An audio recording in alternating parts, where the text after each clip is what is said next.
budget is estimated to be between $300 and $400 million, which means to break even, it needs to gross between $800 and $1 billion. Yo. All right. Tonight's episode of Cinema or Sofa is about Mission Impossible Final Reckoning. Now, I've never been a fan of this franchise, never been a fan of Tom Cruise, but I've seen this movie. How will it be for a newbie that has not watched any of the other ones? Or if you have, is this movie any good? Well, stay tuned and find out. First, we're going to hear some facts about the movie. E404, take it away, baby. Cinema or Sofa? Air 404's spoiler-free briefing on Mission Impossible The Final Reckoning. System rebooting. Loading. IMF protocols. Ready.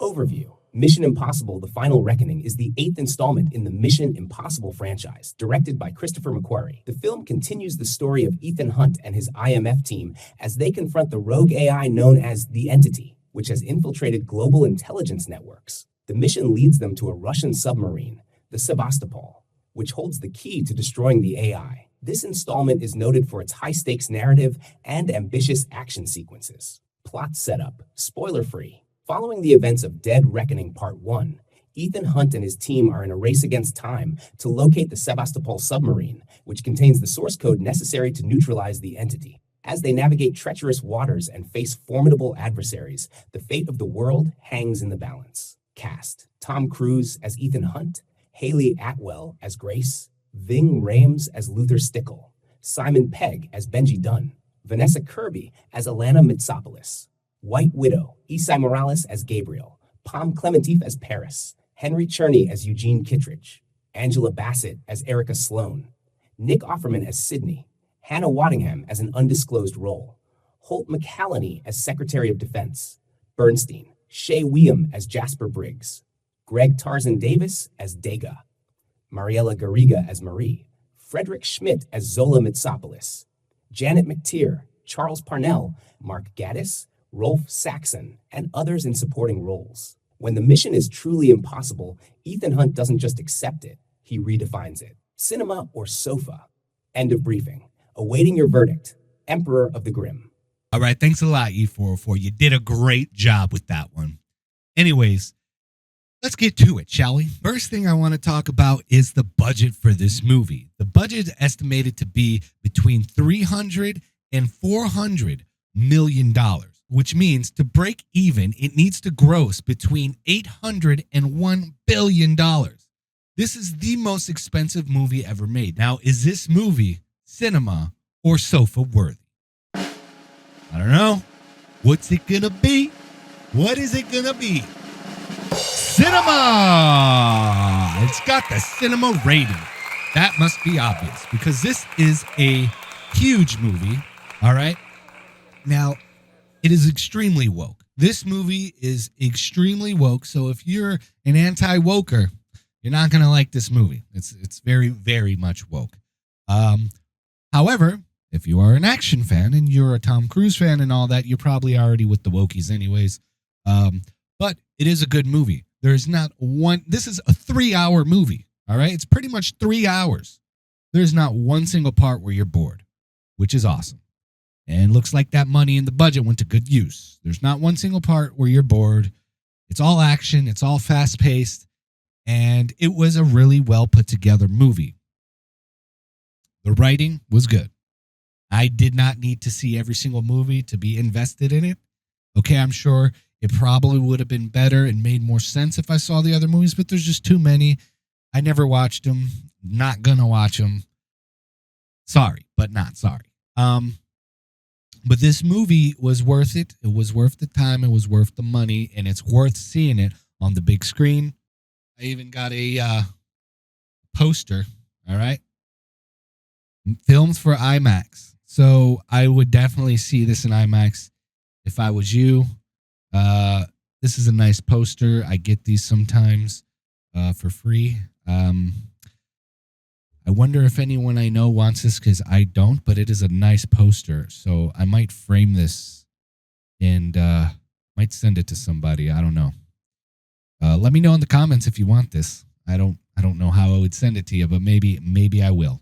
All right, so this budget was insane. The movie was not boring, and it was a good time. And it is something that is meant to see on the big screen. I did see it in IMAX, and there was some funny parts. Obviously, it was a decent movie, you know. Again, you could definitely watch this without watching the entire franchise. I really would be curious how this movie is in 4D, 4DX. I kind of want to see Final Destination in 4DX. That would be pretty cool. I might do that. My car's in the shop, but when I get it out, I might do that. Who's gonna get the golden star? Bon Klimotif. Come on down. I hope I said that right. You did a great job. Now, she's in this movie, and she's almost mute. Like, she has, 5 lines in the whole movie, but when she does talk, it just makes the movie better. I just got to say that. And she did a great job. Made it fun, funny, and I like the humor that they wrote into her character. I enjoyed it very much. She was also in the previous one. They show you her character. You know, they have flashbacks in the movie, so you're not completely lost, which is good for me, for a guy like me, not going to watch all of the movies. I would have gone deep into depth in this one, but there's not much to talk about. It's an action movie. It was good action. Tom Cruise, he did a decent job. All right, he's doing his own stunts. Honestly, not sure if I'm believing that. I mean, he's probably sipping baby blood somewhere on an island. A special island, secluded, away from his family, drinking baby blood. Congratulations. I don't think you'll be able to break $1 billion box office. I mean, maybe. It is a pretty big franchise. All right, so it says here that the Final Reckoning, Mission Impossible Final Reckoning, has grossed $206 million worldwide. Not even close. Not even close. This movie was super expensive. I guess your boy Tom Cruise just wanted to go out with a bang, you know, because he's actually got producer credits on this movie. But yeah, it is pretty wild that it cost that freaking much. I mean, that was just U.S. and Canada. It's expected to grow more once it releases in China. All right, China. But yeah, U.S. and Canada, $206 million. And it only gained $79 million of that from the U.S. All right. And then 127 million internationally. So is it going to make it? Is it going to make it? I don't know. I doubt it. $1 billion. $1 billion. That is insane. That is insane. But it is a good movie. And I guess it is costing more to make movies. Rumor has it they're not making movies in the U.S. anymore because it's too expensive to make them here. So they're going to places like Finland, I think. That's one of the places, not sure. Anyways, y'all have a good night. Peace. We are out of here. Production notes. Filming took place across various international locations, including the United Kingdom, Malta, South Africa, and Norway.